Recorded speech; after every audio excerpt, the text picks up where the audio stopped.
systems go. Clear for liftoff.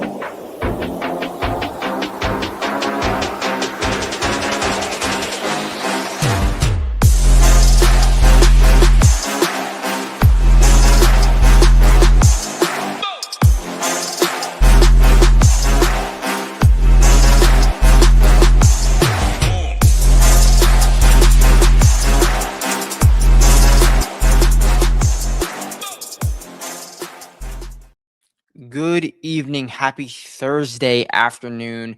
Here to talk some round 2 showdown. Lagged a little bit. Hope the connection is okay. Also, a little bit of a life update for those who have been following. We got the Instagram page back after 10 days of warfare with Meta. The Instagram page is back. Twitter, on the other hand, we're still fighting. So that's why I haven't been posting any Ship It Nation / golf updates on the Twitter page. As always, or not as always, again, if you get any weird DMs from me on Twitter, I am still hacked. It is not me. So just wanted to keep that announcement. But John Deere Classic, we saw 5 golfers shoot rounds of 64 or better. Lucas Glover, Zach Blair, Lee Hodges, Stephan Jaeger, and Zach Johnson. I will ask actually, if Lucas Glover and Zach Johnson, the day that they sadly pass away, and they have written in their will, bury me under the 18th green at TPC Deer Run, would you be surprised? Because I would not be surprised. These two have basically made a career on this golf course, and it's good. It's cool to see because, like, obviously they're on their way out in terms of their golfing career, but doesn't matter when they get it up to TPC Deer Run. It's like they're rooks again. They love it there. They always play, and they did some good things. So Lucas Glover was all approach and putter. Zach Blair was approach and putter as well. Lee Hodges was accuracy around the green and putter. Stephan Jaeger and Zach Johnson were all green across the board, plus an around the green spike. So we saw some different profiles, but mainly the approach is what I would say was the most tentative in terms of relation to score, most important stat, as well as putter. So we saw guys do it in terms of just distance, accuracy. We saw guys do it missing fairways. It was not necessarily all the same. Thank you. I'm getting there. I appreciate the insight. I appreciate the well wishes, sites. So it wasn't one form of driving. We saw like guys hit it further. I mean, these are all generally shorter hitters except for Jaeger and I guess Hodges, but Zach Blair, like generally he's a driving accuracy guy and approach and putter. He didn't have a great driving accuracy day. He was T74 in driving accuracy, only hit 8 fairways. So you don't necessarily have to. Obviously, hitting fairways definitely keys you up for success, and it's probably going to be important moving forward. Looking at the weather for tomorrow. Actually, let's do wave split for today first before we look at the weather for tomorrow. The wave split for today, I didn't look at it yet actually, was a big advantage in the morning, about a stroke and a half easier in the morning. I do think we're going to see something similar to that tomorrow because look at this tomorrow. We have some lightning at 7 a.m. in the morning. If they do delay it with some rain, these guys who get to go out 8, 9 a.m., whenever they do delay it too, and it stops raining, these guys are going to go out in the freshest and softest of conditions where if you're hitting fairways, you're going to be able to stop irons on a dime. And then as the day goes on, it gets much windier in terms of gusts. So I'm really liking the morning wave to be where you want to play again tomorrow. If there's a big delay and then these guys don't finish their round in round 4, in round 2, then there could be, no, it's still going to be, we'll see. I'm going to say right now, I'm going to be playing an AM PM split tomorrow because I think they'll get it in. If they're smart, they'll figure out something in terms of tee times. But I think these guys going out around 8 a.m., even if this isn't much of a delay at all, if it rains and it stops, these guys are going to go out in the softest of conditions. So I'm looking at AM advantage again tomorrow. In terms of contest selection for tomorrow, I'm loving this PGA Tour Showdown 5K long drive, $100 single entry. Only 55 entrants in this contest. So if you're watching this, get over to DraftKings, get in now. 1,100 to first and 200 to 9th, 10th, 11th. We're looking for around $100, $150 to 10th place. So we're getting $200 to 10th place. This pays out 11 out of 55 lineups. That is, let's see, I'm not the biggest math brain in the world. 11 out of 55, 20%. I should have known that. Come on. You guys can make fun of me for that. 20% of this pool gets paid out. Not the greatest in the world, but I don't mind this structure at all. Only 55 entrants. I think you can beat 54 people, turn that $100 into $1,100. One of my favorite contests I've seen in a long time. In terms of the site, you're going to go over here, use that code BOOTS, and you're going to get all of this showdown content. You're going to get the projections, the stone, which will be updated in a few hours. You're going to get the stone 2.0 if you want to use it. Also, will be updated in a few hours. You can just key in stuff and tab stuff so easily. You're going to get my slate plan, the slate station, actually. Look at this stuff. The slate station. You're going to get the core report, the tier rankings, the spike group rankings, the weather for tomorrow, and a ton of stuff, which is just so helpful. Use code BOOTS. Use the slate report. Use the stone. Use the projections. Select maybe 3 guys from each and put that into your optimizer. Once you have it into your optimizer, you're going to build lineups and cook. So head to Ship It Nation, use that code BOOTS. You want to join the nation, you just want the golf, click right here. Single sport, PGA plus optimizer, code BOOTS. You want everything. You want the MLB content. You want MMA, NASCAR, all access plus optimizer. Use code BOOTS. That first week is free.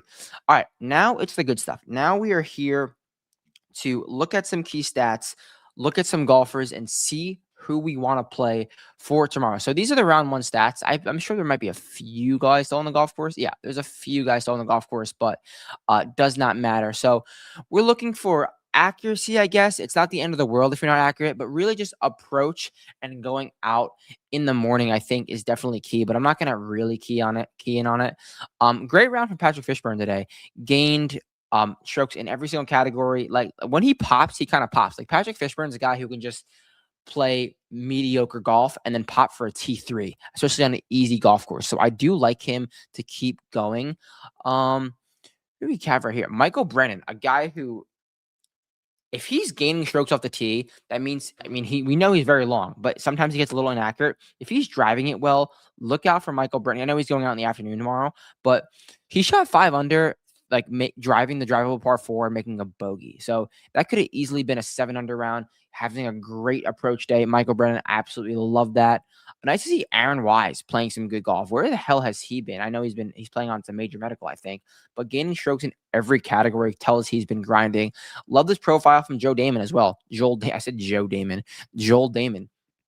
He's not gaining any strokes off the tee, but he's accurate. That means if he's gaining a little bit, we know he's going to be short. He's accurate, leaning into what his skill set is, the approach play. So that's what we're kind of looking for. Let's find some other guys. Luke Gutz. If you don't know much about Luke Gutz, let's do a little Command C. I believe this is the son of Trevor Gutz.